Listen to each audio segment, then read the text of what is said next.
today's games, like we said in the intro, kind of a doozy, but it really did seem like the Bucks winning game one was like the biggest thing for them confidence wise. Just being like, okay, mentally we can beat this team because it was a dogfight. The Bucks shot terribly 3-point wise. What was it?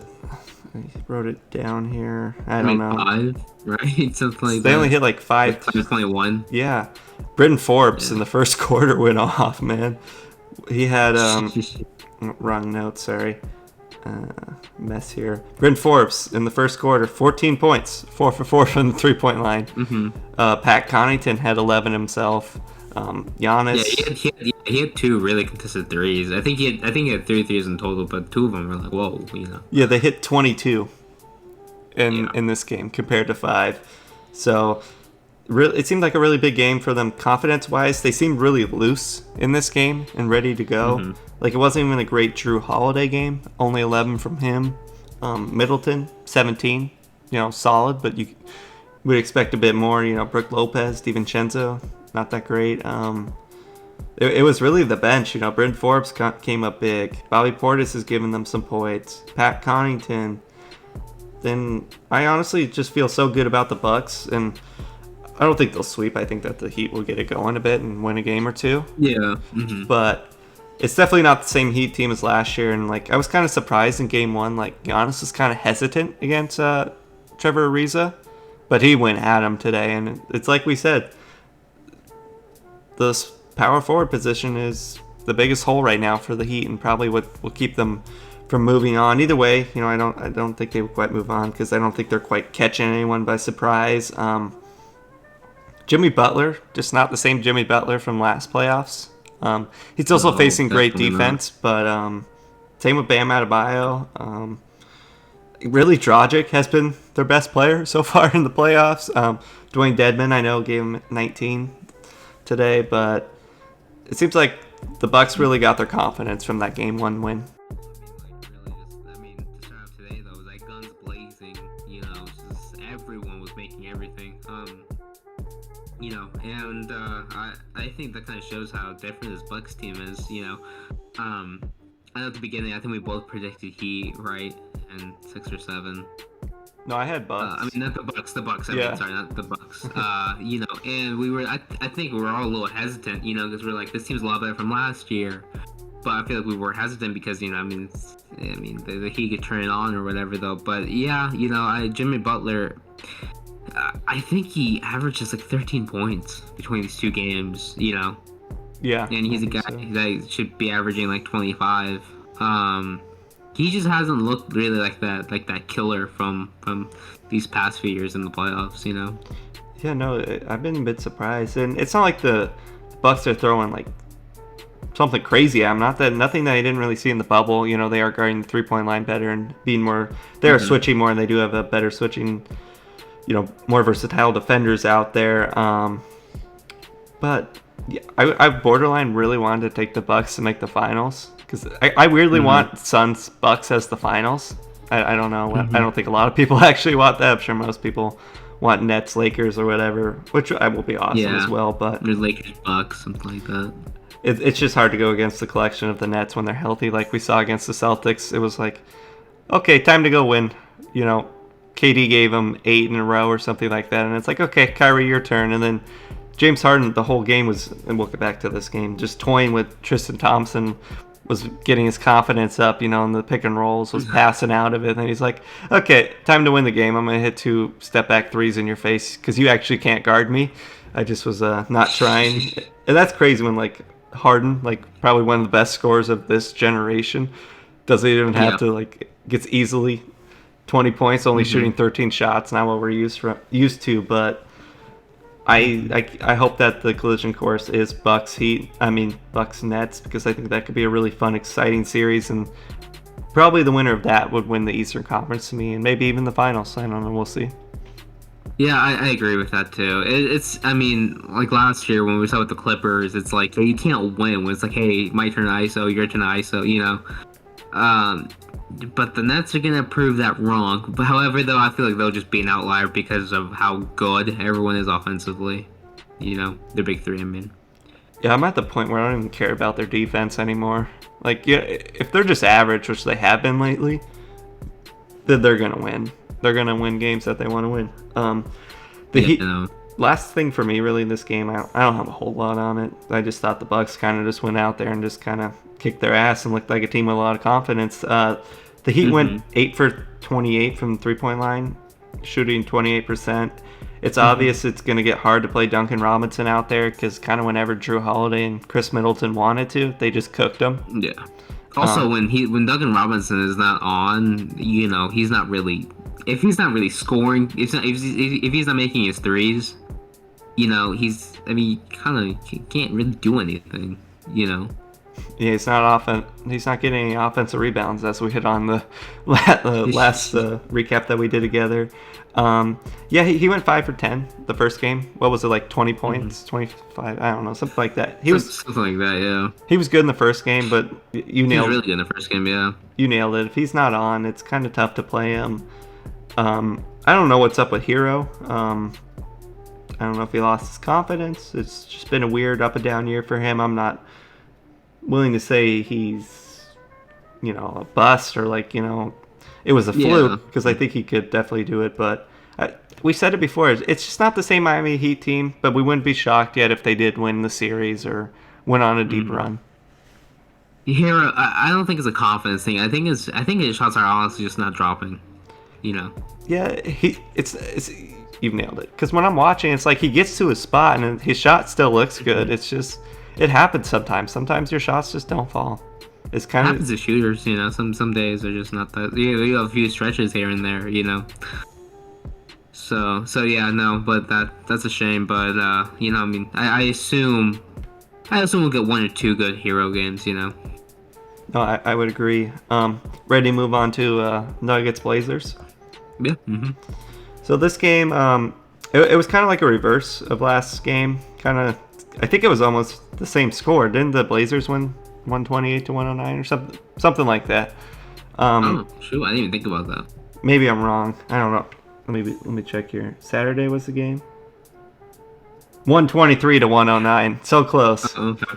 So close. Oh, okay. Nuggets scored 5 more points, but it was kind of like the reverse, where the Blazers didn't really get anything from their bench, literally nothing, and the Nuggets kind of collection-wise got a lot more. Paul Millsap had a nice game off the bench. Monte Morris, who I feel like is a really underrated point guard off the bench, I really like him. He was good. Aaron Gordon was solid, and the Blazers just have no answer for Jokic, which is obvious game 1. It was just they were able to stop everything around them, which actually kind of made sense, let Jokic weirdly cook. But they just did such a terrible job defensively that they kind of let everyone get their own a little bit on the Nuggets. It wasn't crazy. Porter Jr. only had 18. Gordon only had 13. No problem. Capazzo 12-9. But it was just as a collective, the Nuggets, kind of like how the Blazers were in the first game, just kind of got that. And I think that's what it's going to come down to, because I think Dame and Jokic are going to get what they want, as we're seeing with their points totals. Dame had 42, Jokic had 38. It's everything around them. And whoever's supporting cast is the best is going to win the series. Yeah, I agree with that. And honestly, I have way more faith in the Nuggets supporting cast than I have with Portland. Because it's like you have your third guy out there, Norman Powell, who that guy's supposed to be your third guy, and yet he's not even playing 30 minutes, and he's not even getting 20 points. It's rough, and this is the guy you're supposedly, most likely gonna have to give the max to in the offseason. Yeah, no, and Nurkic had a bad game, 7 points, fouled out. Powell has just kind of looked lost, which I get because Dame and CJ do flow so well together, and it's kind of like we've been saying, Gary, no disrespect to Norman Powell, because he's awesome. If he's the true number 2 or number 3 are coming off your bench, you're awesome, like we saw with the Raptors. But when he's the third guy to Damian Lillard and CJ, it would be better if he could come off the bench somehow. They just don't have the depth or the true small forward to play out there. So, yeah, no, it does suck, because Gary Trent Jr. would have been the perfect guy who you could just throw the ball to, and he can hit a shot. He can catch fire and go for 20. And he was very consistent for pretty much from just before the bubble, throughout the bubble, to when he got traded even with the Raptors. So yeah, it's gonna be tough. Weirdly, I feel like it's gonna be weirdly one of those series where like it doesn't matter what Dame and Jokic do, kind of, because they're gonna do their thing. It's not gonna be on them, kind of weirdly, if their teams lose.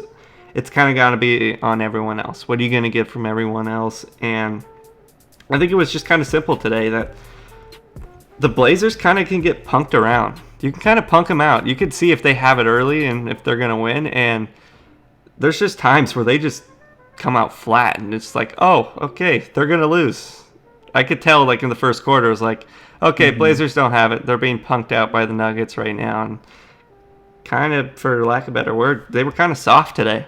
They weren't really aggressive offensively or defensively. Damian Lillard was awesome. That was about it. Yeah, I do agree that Dame and Jokic will do their thing, But I feel like Dame, I think today it was just evidence that he's going to have to do even more, than something like Jokic will have to do, because, look at the game Dame had in the first half, and that was like, they still weren't beating them, and so I think it's be challenging for Dame, honestly, because he doesn't have the best track record of really elevating himself, in the playoffs and stuff. But that's something he's really gonna have to do, because I don't see Powell really doing that much though. Cause Covington, I swear he played like 40 minutes, and he had 3 points, right? Yeah, I don't think he had more than 3 points. And he played almost 40 minutes, if not 40 minutes. And so, yeah, it's just like, it's this team as, I feel like they should have prepared better, honestly, because it's like, you're really, team, like, OKC wouldn't even play Cantor, in playoff games, because they're like, yeah, we don't want this guy guarding the other team's big and stuff, he's an offensive liability and stuff.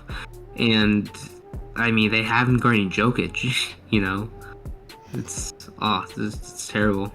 Yeah, they just have no answers. Maybe, I don't know, weirdly, this might sound crazy, but give Harry Giles a shot. Just an athletic guy. See what happens. Long athletic. That's actually not the worst guy to put on Jokic. I would, honestly, though, I would bet my money. I would bet money that he's better than Cantor. Oh, for sure.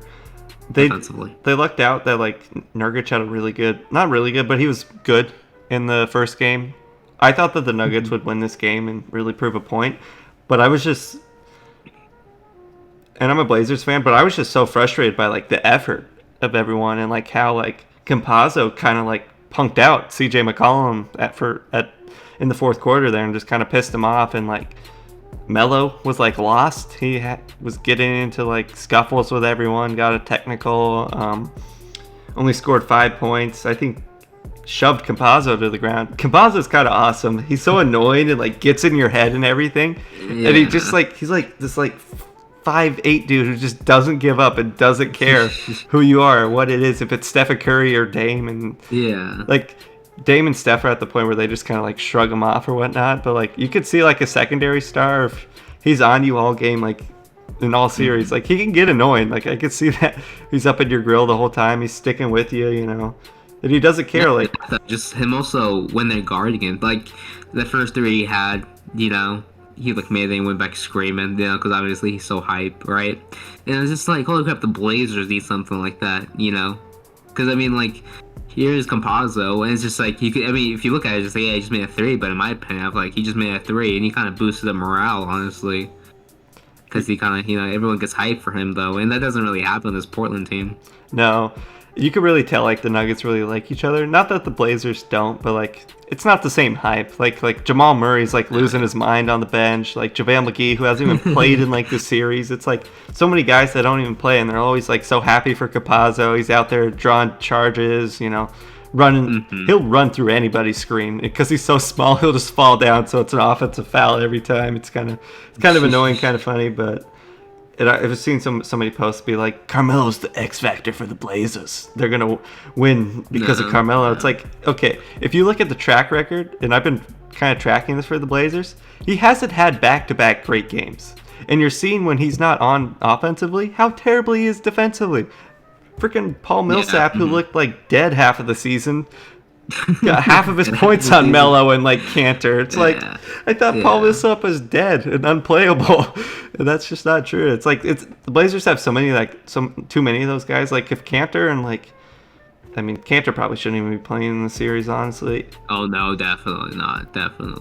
No. But it's like I know Simons got hurt, but it's like if Simons, Carmelo, and whoever else they bring off the bench don't have it offensively right away, you're like, oh, we're screwed. Because these guys are so bad defensively. If they don't at least score like 20 points and like 30 combined, then the Blazers have no shot. No, yeah, I agree with that too. And the thing is, though, I assume Covington will get moved this year.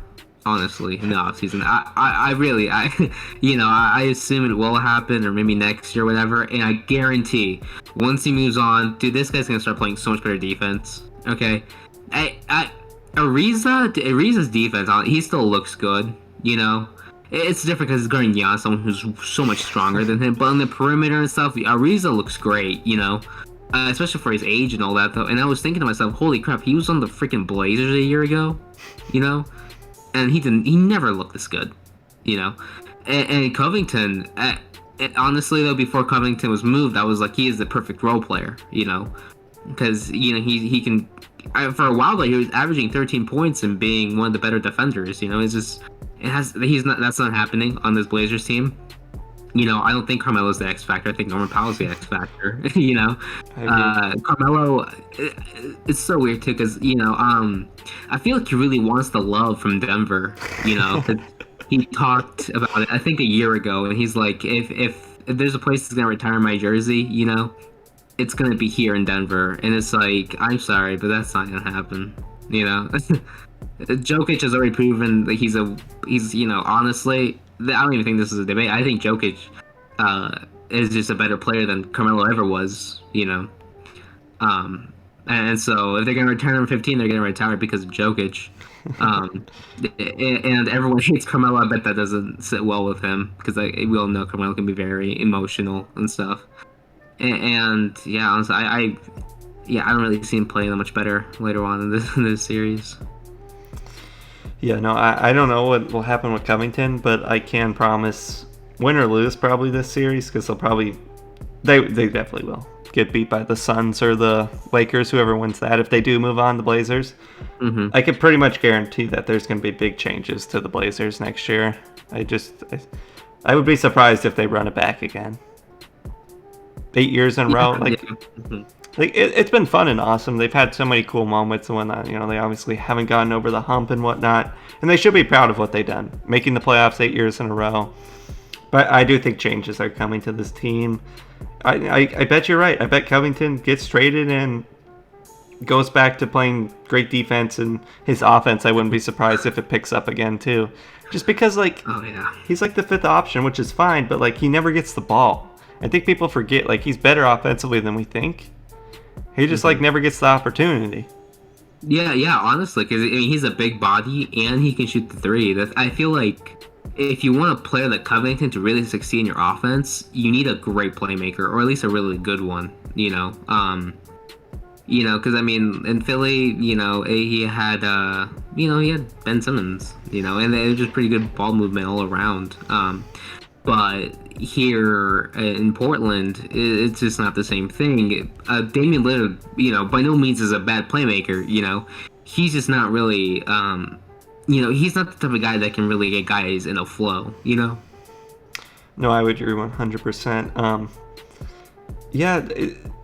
Last year Covington was the Rockets' best, second best scorer at times. It was kind of leading the second unit at times. I was so hyped when the Blazers got him because he was so good in Houston. He was pretty good in Minnesota, good in Philly, So I was just yes, we're getting the perfect role guy, the perfect, wing defender. And at the time, I thought he was going to be the small forward defender, right? Not the power forward. Didn't realize that they were going to not go get a power forward one bit this offseason. That was kind of an interesting choice, but I guess we'll see what happens in that series. I still think it'll be a good series and probably go pretty deep. I Anything else we want to add on from today's games? Um, isn't it crazy how like systems do so much like for teams? You know, because I mean, Covington last year was playing center and power forward. You know, a lot for the Rockets, and their defensive system was really working a lot of the time.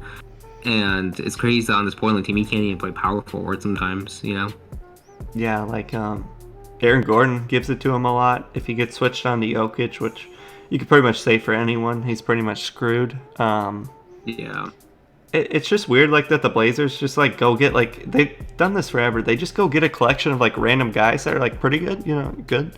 But they never think about like who they could possibly face. Like they never have like an answer for like any wings ever. They'd never have an answer for like a solid center that can really like shoot. Like Nurkic is good if you're just gonna be like, I don't know, like Clint Capella, just like your typical center, you could say. But like if it's a guy like Jokic or anyone that could just remotely shoot the three or even think about it, he's screwed. He can't move with them. He's just so lazy. He doesn't get out there and guard the 3-point line ever. And no, I was hoping they would get like Dwight Howard in last year's free agency, because Dwight Howard is very athletic, very strong, he can be a great. He's a really good 7-and-7 guy, and just like you could have gotten him if you offered him like a few hundred more thousand than the Sixers, And honestly, that's a great point. And like Nurkic can at times be great defensively. It hasn't quite clicked since his injuries, and I really don't think it will. Just like that injury's just taken so much out of him. But he's having to give so much effort, and it's not even like good effort defensively.